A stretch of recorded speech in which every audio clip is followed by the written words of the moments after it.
Hey, good morning. Let's talk about market value and pricing a home correctly. So if you're a seller, now more than ever, it's important to price your home correctly. And the reason is this: if you start too high and the market continues to decline or takes a hard decline, then you either chase the market to the bottom or you missed out on getting what your home was actually worth at the time that you decide to sell it.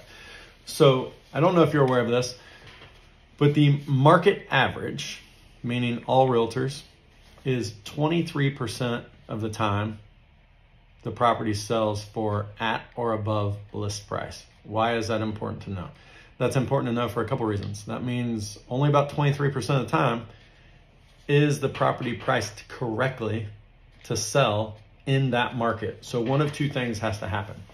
Either the market has to go up in value to catch up with your list price, or if the market is declining or you start too high, then you have to have a price improvement to be able to entice buyers to sell. Otherwise, you're going to get lowball offers. So there's a couple things there. If you want to sell, I want to help you sell. So I want to help you identify the market value. The strength of the training and the experience of being able to identify market value is crucial in the agent you decide to hire. Why do I share this? I've been honored to win for my sellers 59% of the time, 36% more than the market average, sell their home for at or above list price. What was up with that other 41%? Well, as you know, more times than not, a seller hires the agent that tells them the highest price. So I personally do not like to take extremely overpriced listings. I don't really like to take overpriced listings at all because it tells me one of two things. Either the seller's not serious about selling, or we have to get really lucky, or it's going to sell for less than list price. One of the three, right? Or a combination of the three. So of the 41% that sold below list price, some of them were just tough homes, right? They had road noise, their neighbors didn't.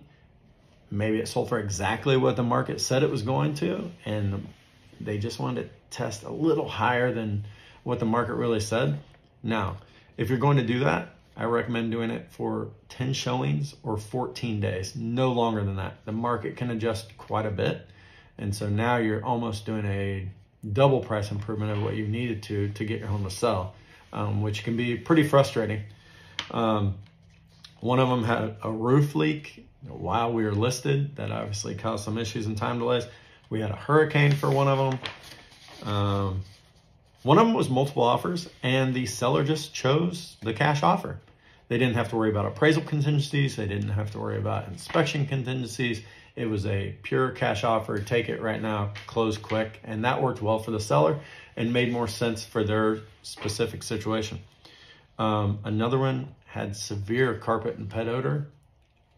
I let them know that before we even listed it. They disagreed. They refused to do it. They wanted to do a credit. It didn't work out. We ended up replacing the carpet. And literally, I think it was within 2 days of having that carpet done, the very next showing bought that house. So, and another one for road noise. So I can't fix road noise. I can help you realize the impact of it and what that likely looks like. The biggest thing is interview an agent that lists a lot of homes if you're going to list with an agent. And the reason is if they're not selling 1 to 2 listings a month at least, their data is 30 to 45 days behind. Why? Because if they don't have listings, they don't see the market shift until homes have already sold. If they do have listings, we see it immediately, right? We see it because we see it before it sells. So we see it 30 to 45 days when it goes under contract. We already know if and when the market's shifting. So we're able to serve you at a higher level when we have a lot of listings, because it allows us to see the market shift and allows you to know what the market's doing before everybody else. So very high percentage, 59% of our listings have sold at or above list price. And that is because we are not licensed appraisers. However, we do take a very detailed approach. In fact, I had an appraiser in this area that's been an appraiser for 30 years that said, "Where did you learn to do this?" Because they don't teach this in Florida. Well, I learned in Texas, and I'm grateful for that. And I want to bring that skill set to you and your home and your family and friends whenever you need to sell your home. I look forward to meeting you. My name is Andrew Pepper. I'm a military veteran, Eagle Scout, and Realtor with Keller Williams on the Water, Sarasota, Florida, serving you, family, and friends from Tampa to Fort Myers. And I'm honored to meet you and interview for the opportunity to serve you. Talk to you soon.